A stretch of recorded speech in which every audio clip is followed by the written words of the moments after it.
તમને બધાને મળવાનું થઈ રહ્યું છે.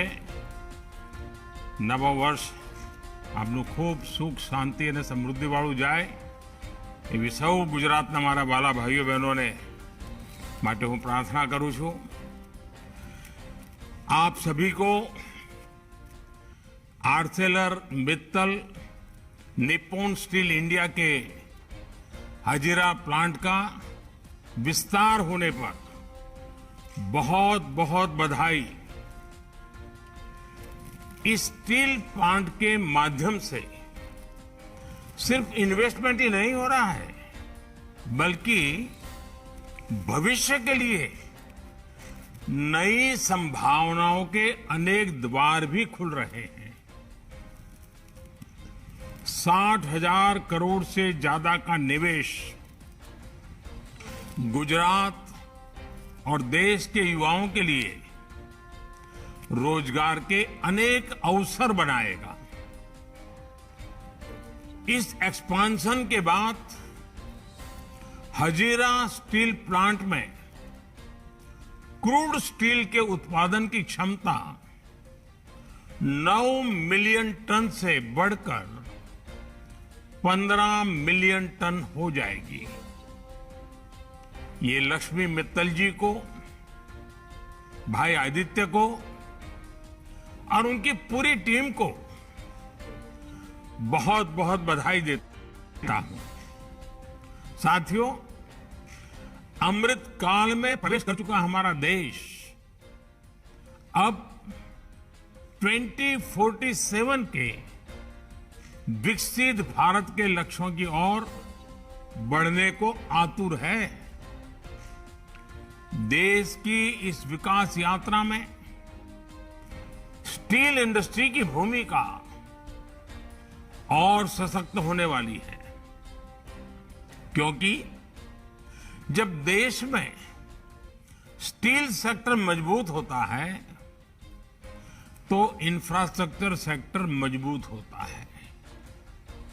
जब स्टील सेक्टर का विस्तार होता है तो रोड, रेलवे, एयरपोर्ट और बंदरगाह का विस्तार होता है.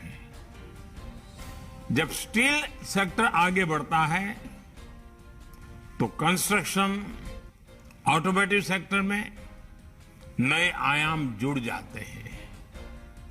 और जब स्टील सेक्टर की क्षमता बढ़ती है तो डिफेंस, कैपिटल गुड्स और इंजीनियरिंग प्रोडक्ट्स के विकास को भी नई ऊर्जा मिलती है. और इतना ही नहीं, आज तक हम आयरन ओर एक्सपोर्ट कर ही संतोष मानते थे. आर्थिक विकास के लिए हमारी जो भू संपदाएं हैं उसका वैल्यूएशन होना बहुत जरूरी है. और इस प्रकार के स्टील प्लांट के विस्तार के कारण हमारे आयरन ओर का सही इस्तेमाल हमारे देश में होगा. देश के नौजवानों को बहुत रोजगार मिलेंगे और विश्व बाजार में भारत का स्टील एक अपनी जगह भी बनाएगा. और मुझे बताया गया है कि ये सिर्फ प्लांट के विस्तार की ही बात नहीं है, बल्कि इसके साथ भारत में पूरी नई टेक्नोलॉजी भी आ रही है. ये नई टेक्नोलॉजी इलेक्ट्रिक व्हीकल के क्षेत्र में, ऑटोमोबाइल के क्षेत्र में, अन्य मैन्युफैक्चरिंग क्षेत्र में बहुत मदद करने वाली है. मुझे विश्वास है कि Arcelor Mittal Nippon steel India, उनका ये प्रोजेक्ट मेक इन इंडिया के विजन के लिए मील का पत्थर साबित होगा.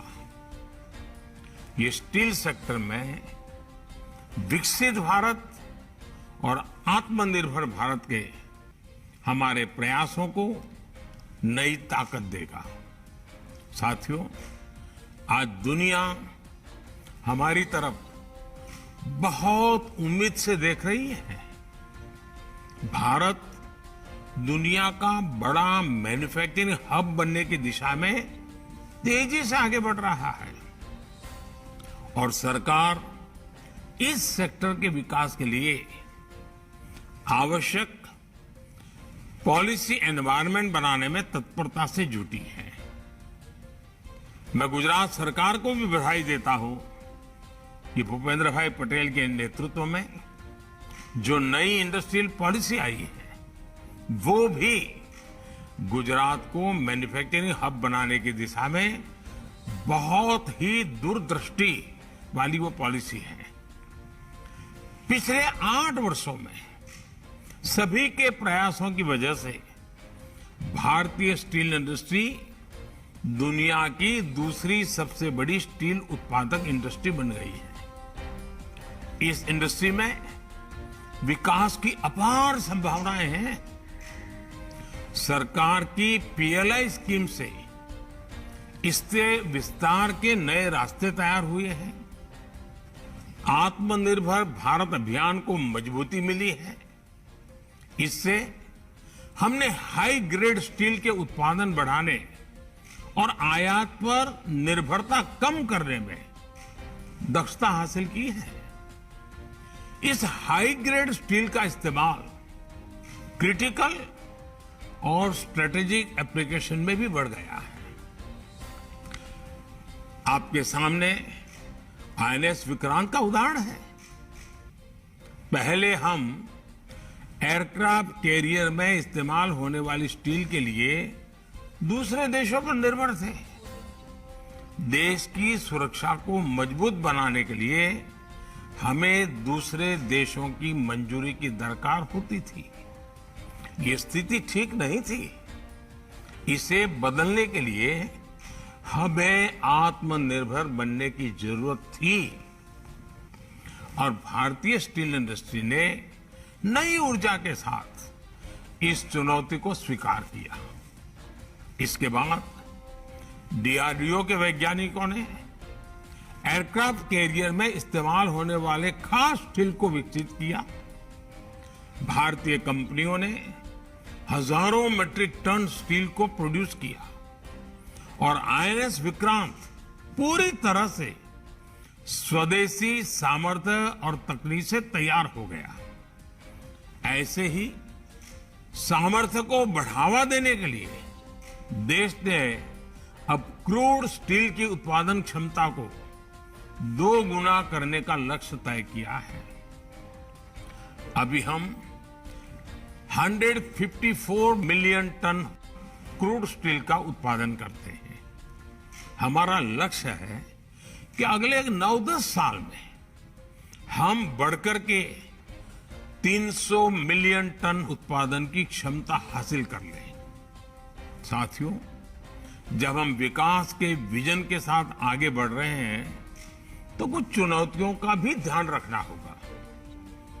स्टील इंडस्ट्री के लिए कार्बन उत्सर्जन, कार्बन एमिशन ऐसी एक चुनौती है।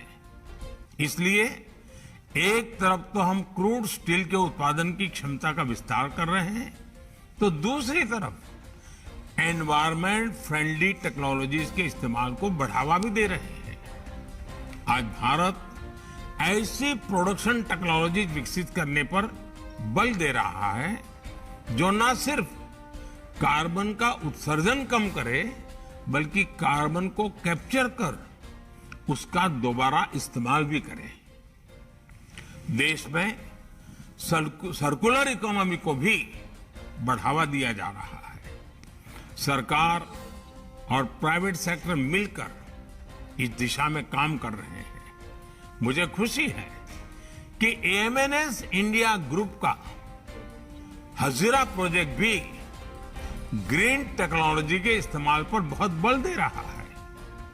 साथियों, जब किसी लक्ष्य की दिशा में पूरी ताकत से हर कोई प्रयास करने लगता है तो उसे साकार करना मुश्किल नहीं रह जाता।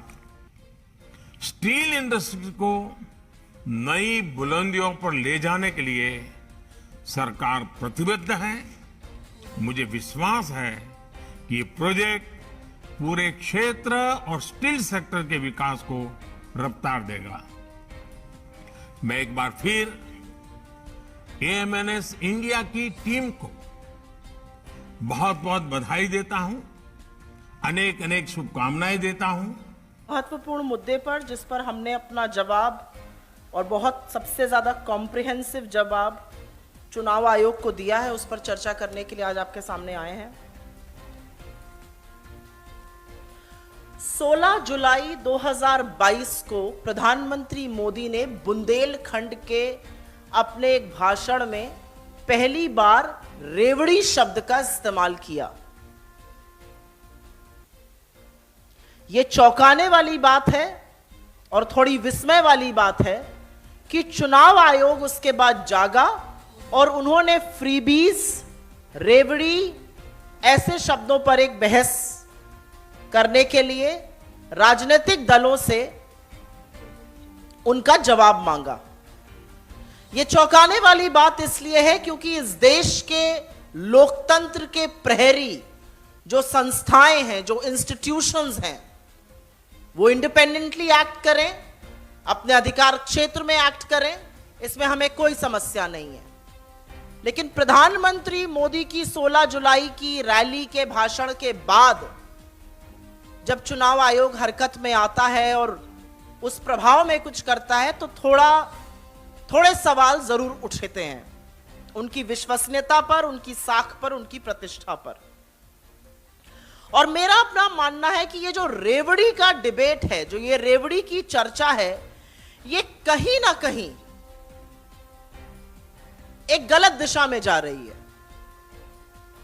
हम एक लोकतंत्र में रहते हैं जहां पर जनमत सर्वोपरि है। रेवड़ी हो या शर्फी हो या गजक हो, जो भी हो, कुछ चीजों का फैसला एक लोकतंत्र में जनता पर छोड़ देना चाहिए, उनके मत पर छोड़ देना चाहिए, उनके विवेक पर छोड़ देना चाहिए। और जनता चुनाव के बाद आपका सम्मान करती है अगर वो आपकी बातें मानकर आपको जिता देती है, और आपको दंड देती है अगर हरा देती है। तो कुछ चीजें जनता के विवेक और मत पर छोड़ देनी चाहिए। उसमें दखल अंदाजी करना मुझे लगता है कहीं ना कहीं लोकतंत्र पर भी सवाल खड़े करता है। रेवड़ी का डिबेट कहीं ना कहीं एक मिसप्लेस्ड प्रायोरिटीज का भी डिबेट है। आखिर रेवड़ी क्या है? इस देश में बेरोजगारी, कम आय और महंगाई से जूझते हुए लोगों के सस्टेनेंस के लिए भी अगर आप कुछ सहयोग करते हैं तो क्या वो रेवड़ी है? और अगर वो रेवड़ी है तो 10 लाख करोड़ के जब आप कर्जा माफी करते हैं अमीरों की, तो वो क्या है? वो अशर्फियां है कि वो रेवड़ी कही जाएगी? इस बात पर भी चर्चा हो जानी चाहिए। अगर गरीब के लिए कुछ सरकार करेगी, और इंडिया एक वेलफेयर स्टेट है, अगर गरीब के लिए कुछ सरकार करेगी तो उसको रेवड़ी कहा जाएगा, और जो अमीरों के लिए काम होगा उसको क्या कहा जाएगा? वो इंसेंटिव क्यों है? उसमें फिस्कल प्रूडेंस नहीं याद आती है, इसमें फिस्कल प्रूडेंस याद आती है। मैं क्रमवार तरीके से कुछ बातें आपके सामने रख देना चाहती हूं, और वो बातें रखनी जरूरी है। सबसे पहले तो अधिकार क्षेत्र का सवाल आता है, ज्यूरिसडिक्शन। चुनाव आयोग ने हमसे जवाब मांगा था और हमने अपने जवाब में यह विस्तृत उल्लेख किया है कि आर्टिकल 324 जो संविधान का है, उसके तहत फ्री एंड फेयर इलेक्शन कराना चुनाव आयोग की जिम्मेदारी है, उनका कार्यक्षेत्र है, उनका कर्तव्य है। और इसीलिए चुनाव आयोग ने समझ दिखाते हुए राजनीति में दखल अंदाजी करने से परहेज किया है पास्ट में। Chapter 19A of the Indian penal code 1860 और the representation of people act 1951 commission को यह निर्धारित करने में मदद जरूर करता है कि क्या वैधानिक है और क्या असंवैधानिक है, क्या लीगल है और क्या इल्लीगल है। और इसी के चलते सांप्रदायिक लफ्फाजी, बयानबाजी, नफरती भाषण और अत्यधिक प्रभाव, अनड्यू इन्फ्लुएंस का समाधान करना आयोग का काम है। लेकिन क्या आयोग का काम यह है कि पॉलिटिकल पार्टीज लोगों के सामने क्या वादे करती हैं और लोग उन वादों से कितना प्रभावित होकर उनको वोट करते हैं, कितना विश्वास जताते हैं।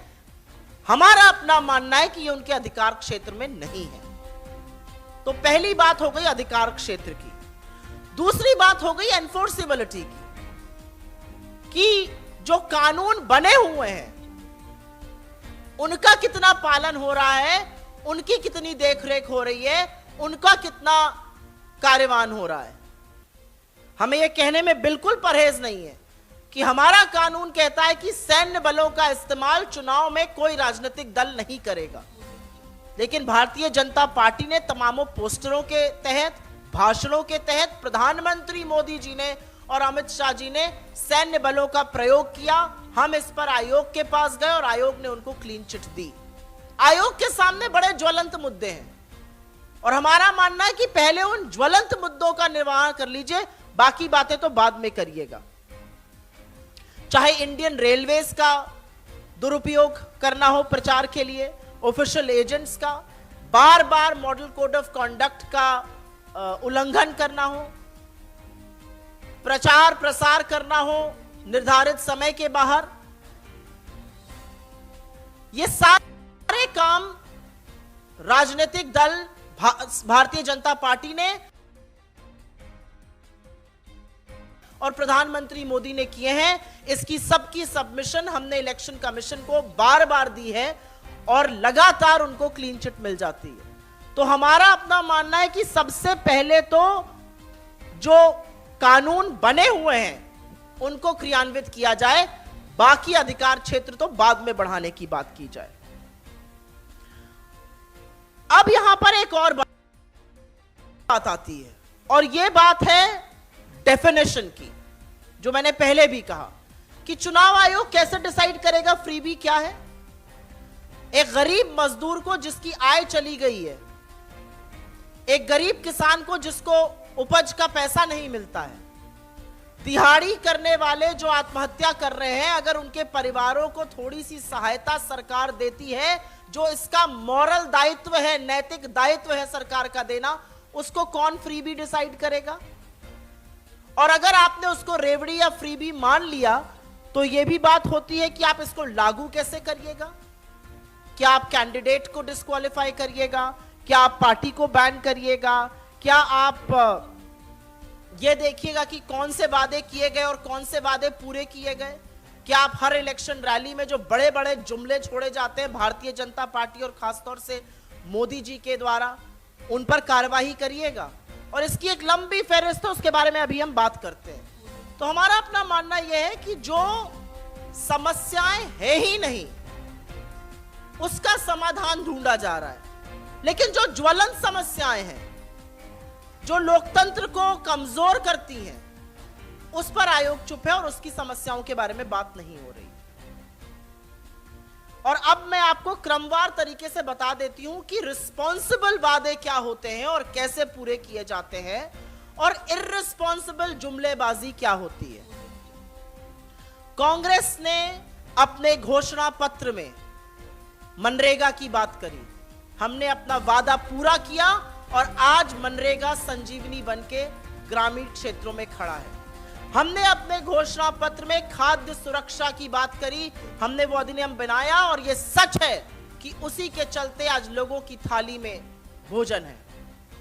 हमने अपने घोषणा पत्र में शिक्षा के अधिकार की बात करी, सूचना के अधिकार की बात करी और उसको करके दिखाया। ये रिस्पॉन्सिबल वादा किया, लोगों ने हम पर विश्वास जताया और हमको चुनाव जिताकर अपना विवेक और अपना मत का अधिकार का प्रयोग किया। अब भारतीय जनता पार्टी ने भी बड़े सारे वादे किए, तो जब रेवड़ियों की बात होगी तो ये सारे वादे आएंगे। हर साल 2 करोड़ नौकरी बनने का वादा था, 15 लाख हर अकाउंट में जाने का वादा था, $5 ट्रिलियन की अर्थव्यवस्था बनानी थी, 2022 तक हर किसान की आय दोगुनी होनी थी, 2022 तक पक्के घर होने थे, 24 घंटे बिजली होनी थी, हवाई चप्पल वाले को हवाई जहाज में बिठाया जाना था, वो अलग बात है कि उस पर भी जीएसटी लग गया, महंगाई कम होनी थी, लेकिन ये सब बड़े बड़े जुमले निकले। तो ये रेवड़ियां थी। इन रेवड़ियों का क्या होगा, इसके बारे में जवाब भारतीय जनता पार्टी देगी या चुनाव आयोग देगा, लेकिन यह भी एक ज्वलंत सवाल है अपने आप में। और जैसा कि हमने पहले कहा कि रेवड़ी एक तरफ और अशर्फियां एक तरफ, 10 लाख करोड़ से ज्यादा बट्टे खाते में डाल दिए गए इस देश में बड़े बड़े उद्योगपतियों के लोन। वो क्या था? वो रेवड़ी थी, वो अशर्फी थी, वो खुद ब खुद सोने की थाली थी, वो क्या था? इसके बारे में भी सवाल होगा आज, इसके बारे में भी चर्चा होगी। कॉर्पोरेट टैक्स कट करना क्या था? आप स्टार्टअप को इंसेंटिव देते हैं, आप इंडस्ट्री लगाने पर टैक्स इंसेंटिव देते हैं, फ्री बिजली की बात करते हैं, करनी चाहिए। लेकिन अगर एक तबके के लिए ये इंसेंटिव है तो दूसरे तबके के लिए जो सस्टेनेंस है उसको कैसे नकारा जा सकता है? वो कैसे फ्री भी बन गया? और यह भी सच है कि चुनाव है तो दूध के दाम सारे देश में बढ़ेंगे, गुजरात में नहीं बढ़ेंगे। सीएनजी और पीएनजी के दाम सारे देश में बढ़ेंगे, गुजरात में घटाए जाएंगे। अमित शाह जी गुजरात में जाकर फ्री सिलेंडर का दावा करते हैं। ऐसा दावा तो प्रधानमंत्री जी ने और अमित शाह जी ने यूपी में किया था। दिवाली में कितने लोगों को फ्री सिलेंडर होली दिवाली मिला, इसका भी उल्लेख हो जाए। तो असलियत यह है कि चुनाव में लफाजी करना एक बात है, लोगों की सुरक्षा, लोगों की सस्टेनेंस पर बात करना दूसरी बात है। और ये एक मिसप्लेस्ड डिबेट है। इस डिबेट की वेलफेयर स्टेट में और लोकतंत्र में कोई जगह नहीं है। हर पार्टी अपने विवेक अनुसार, हर पार्टी अपनी क्षमता अनुसार, हर पार्टी विचार विमर्श करके ऐसी बातें जनता के सामने रखती है। जो ऐसा नहीं करते हैं जनता उनको नकार देती है, जो ऐसा करते हैं अगर जनता का विश्वास है तो उसको जिता देती है। कुछ चीजें लोकतंत्र में, लोकहित में जनता पर छोड़ देनी चाहिए, उनके विवेक पर, उनके सामंजस्य पर, उनके मताधिकार के लिए छोड़ देनी चाहिए। हर चीज को प्रधानमंत्री की रैली के बाद एक मुद्दा बनाना सर्वथा गलत है। आपके सवालों का स्वागत है। हम आपके साथ जो हमने इलेक्शन कमीशन को अपना ये वक्तव्य दिया है, जो अपना रिस्पांस दिया है, वो जरूर साझा करेंगे। उसको देख लीजिए आप लोग। उसमें हमारी विस्तृत रूप से क्या पोजीशन है इस पूरे मुद्दे पर वो है। और चुनाव आयोग से हमारी दरख्वास्त है, चुनाव आयोग से हमारी रिक्वेस्ट है, चुनाव आयोग से हमारा असर्शन है कि जो मुद्दे ज्वलंत और आपके सामने हैं, जो आपके एकाधिकार में है, जो आप ही के कानून क्षेत्र की चीजों का उल्लंघन करते हैं, पहले उनका समाधान करिए, पहले उस पर एक्ट करिए। धन्यवाद।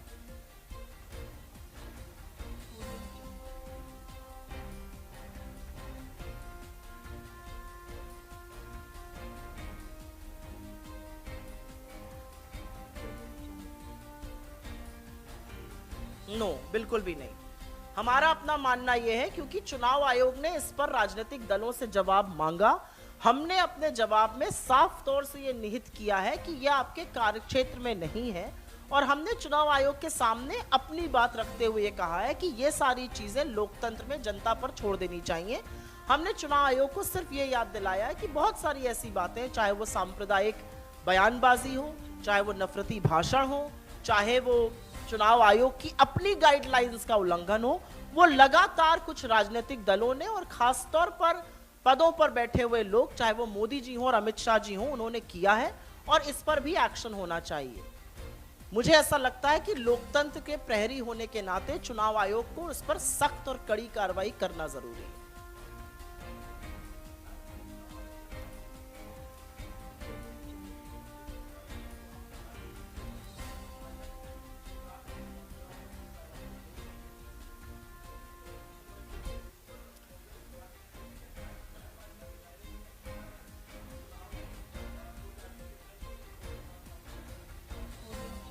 मैं आपसे थोड़ी सी गुस्ताखी करके डिसएग्रीमेंट करती हूं। मैं जोड़ नहीं रही हूं, मैं सिर्फ ये कह रही हूं कि 16 जुलाई 2022 के पहले इस पर किसी संस्था ने कोई चर्चा नहीं करी थी और एकदम से रेवड़ी इस देश का सबसे बड़ा मुद्दा बन गया है। यह कैसे संभव है? क्या गरीब की सहायता करना एक वेलफेयर स्टेट में जो हमारा डायरेक्टिव प्रिंसिपल्स है उसके अंतर्गत गलत है? आज सवाल यह है। आज सवाल यह है कि जो सरकार दंभ बढ़ती है फ्री राशन का, जो खाद्य सुरक्षा अधिनियम के तहत जो हमने बनाया दिया जा रहा है, क्या वो गलत है? और अगर वो गलत है तो वो बार बार क्यों बढ़ाई जा रही है उसकी अवधि? क्या चुनाव को ध्यान में रख के बढ़ाई जा रही है या गरीब की सहायता के लिए बढ़ाई जा रही है? आज सवाल ये है, हम बिल्कुल सवाल नहीं उठा रहे, लेकिन हां, हम ये जरूर कह रहे हैं कि ये सारा डिबेट, ये सारा मुद्दा, ये सारी बहस प्रधानमंत्री की बुंदेलखंड की रैली के बाद शुरू हुई थी और ये अपने आप में बहुत सारे सवाल जरूर खड़े करता है। जी, sure. In fact, I should have made a brief statement in English on this. The debate around freebies has gathered a lot of pace, and it's a very hot topic for discussion, including the Election Commission that sought responses from all political parties, including the Congress. We have, of course, made a representation before the Election Commission, a very detailed 7 pages response, and we will share that with you shortly. But there are 2 or 3 things that we need to highlight here, that we need to assert here. Firstly, in a democracy, what political parties promise and what they deliver, and what people think about this should be best left to the judgment of the people of this country, who either vote in or vote out political parties out of positions of power. As far as the Election Commission is concerned, under Article 324 of the Constitution of India, they are supposed to conduct free and fair elections, and which is why we have reminded the Commission about its jurisdiction. We have reminded the Commission how, in its own wisdom, it has shown restraint in the past and has not interfered and not encroached upon the political activities of political parties, because they are best rewarded or punished by the electorate. So let us leave some things to the best judgment of the people of this country, of the electorate of this country. Whether it's the Chapter 19A of the Indian Penal Code 1860 or the Representations of People Act 1951, they have helped the Commission to determine what is legal and what is illegal. But I think the people of this country need to determine what are the promises that they believe in and what are the promises that they don't. We have also submitted before the Commission that there are existing laws that are not enforced. And we have reminded the Commission, why fix what ain't broke?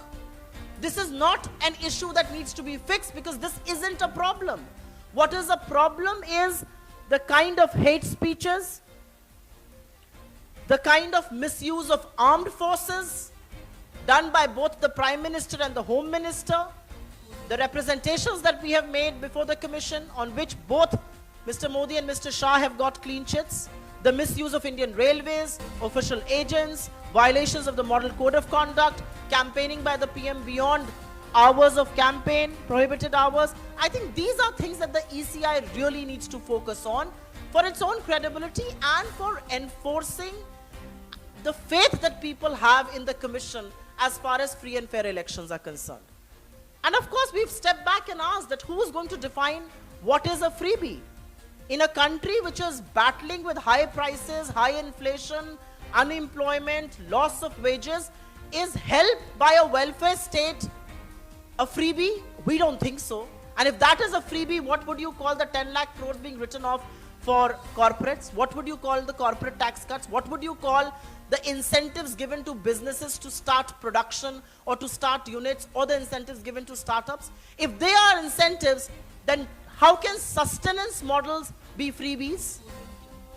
And of course, we do want to remind the Commission and the people of this country at large through this platform that let the people decide. There were promises that the BJP made, whether it was 2 crore jobs, whether it was 15 lakhs in every account, whether it was the doubling of farmers' income by 2022, or a house built for every, or a roof for every head of this country, or 24/7 electricity, or a $5 trillion economy, versus what we did. We promised Manrega in our manifesto. We ensured Manrega was brought in, and the government, despite its reservations and despite its humiliating barbs against Manrega, continues to adhere to it. We talked about right to education, we did it. We talked about right to information, we enforced it. We talked about the right to food, and truth be told, that right to food has kept people alive in this country during the corona crisis and thereafter.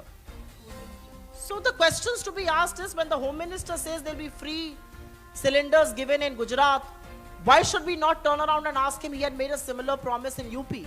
Why has that not been adhered to? Why should we not ask that when milk prices go up for the rest of the country, why are they kept artificially low in Gujarat? Why are CNG and PNG prices going down only in Gujarat and going higher up for the rest of this country? I think these are questions that will be asked and should be asked, because the debate on freebies is misplaced.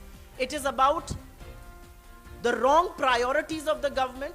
It is a debate that began when the Prime Minister spoke about this for the very first time on the 16th of July 2022 in Bundelkhand. And I think we are absolutely within our rights to ask this question. What prompted this debate? Was it the speech of the Prime Minister in Bundelkhand? And if it was, then does it come in the jurisdiction of the Election Commission to seek responses from political parties?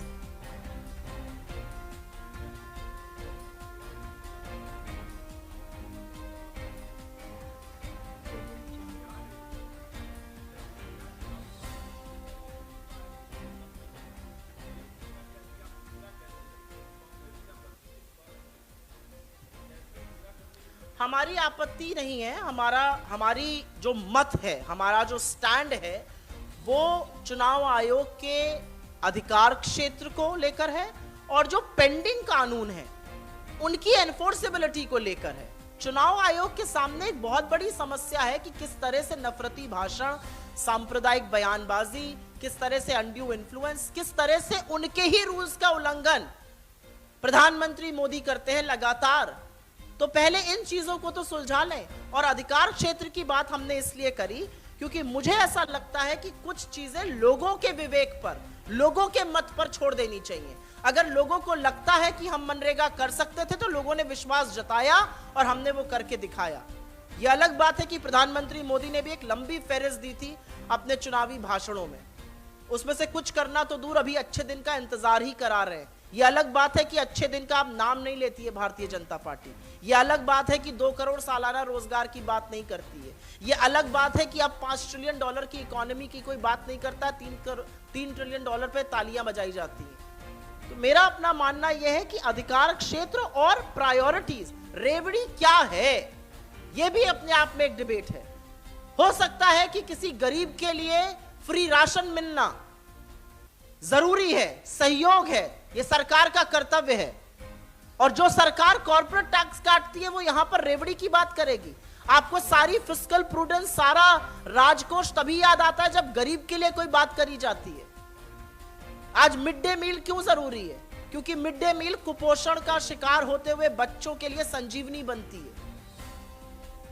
अब उसको भी क्या आप रेवड़ी कहने लगिएगा? तो simple हमारी बात यह है कि हमारी आपत्ति या हमारा मत जो है वो कार्यक्षेत्र का है और लोगों के विवेक के साथ उस पे सामंजस्य बिठाने का है। Any other questions on this? हाँ, sure.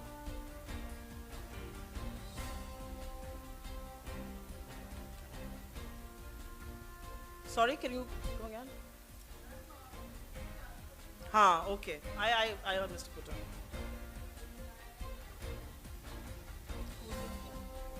रूस के राष्ट्रपति ने भारत की फॉरेन पॉलिसी के बारे में जो उल्लेख किया है, मुझे गर्व है कि उस फॉरेन पॉलिसी की, उस विदेश नीति की, उस कूटनीति की नींव पंडित नेहरू ने रखी थी और हर प्रधानमंत्री ने उसका निर्वाह किया है। चाहे पंडित नेहरू हो, चाहे इंदिरा जी हो, चाहे राजीव जी हो, चाहे शास्त्री जी हो, चाहे अटल जी हो, हर प्रधानमंत्री ने उसी फॉरेन पॉलिसी का, उसी कूटनीति का, उसी विदेश नीति का निर्वाह किया है जो नॉन अलाइंड थी।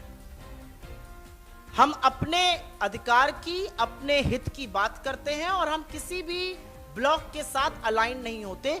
ये फॉरेन पॉलिसी जिसका जो उल्लेख किया जा रहा है, जिसकी आज तारीफ करी जा रही है, ये पंडित नेहरू की बनाई हुई थी और हमें इस बात का फक्र है कि आज 2022 में भी लोग इसकी तारीफ कर रहे हैं। यह भी सच है कि रूस से हमारे रिश्ते प्रगाढ़ बनाने का काम स्वयं नेहरू जी ने और उनके बाद इंदिरा जी ने बहुत हद तक किया था।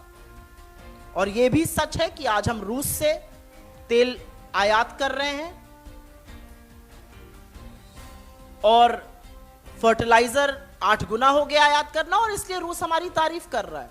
मुझे लगता है कि एक नेशन स्टेट के तौर पर हमारी फॉरेन पॉलिसी दलगत राजनीति का हिस्सा ना बने और भारतीय जनता पार्टी इस पर अपनी पीठ ना थपथपाए तो ही अच्छा रहेगा, क्योंकि फॉरेन पॉलिसी एक राष्ट्र, एक देश की होती है। उस पर इर्रेस्पॉन्सिबल बयानबाजी करना और उस पर सीना ठोकना कहीं ना कहीं आपकी दूरदर्शिता को कम आंकता है। ये फॉरेन पॉलिसी हमारे फाउंडिंग फादर्स ने, देश आजाद भारत के प्रथम प्रधानमंत्री ने इसकी नींव रखी थी और आज भी इसका निर्वाह हो रहा है। ये गर्व की बात है। I welcome the statements made by the head of Russia, President Putin, and I'm extremely proud of the fact that India's foreign policy has stood us in good faith after all of these years. I feel extremely proud about the fact that the bedrock of this foreign policy was laid down by independent India's first Prime Minister, Pandit Nehru, and Prime Ministers after him, whether it was Shastri ji, or Indira ji, or Rajiv ji, or everybody else, including Atal Bihari Vajpayee ji, everybody else followed the basic tenets of the foreign policy that were laid by Pandit Nehru, which is non-alignment. We did not ally with any of the blocs, even during the Cold War, and it helped us in our independent thinking, in our independent view. It helped us serve our own good before serving anybody else's. And so I'm extremely proud about the fact that in 2022, the same foreign policy is being lauded. I think it will be foolhardy for any political party, including the Bharatiya Janata Party, to make false claims on this. Foreign policy is a function of the Indian state. It is not a function of any political party, and I think that is how it needs to be respected.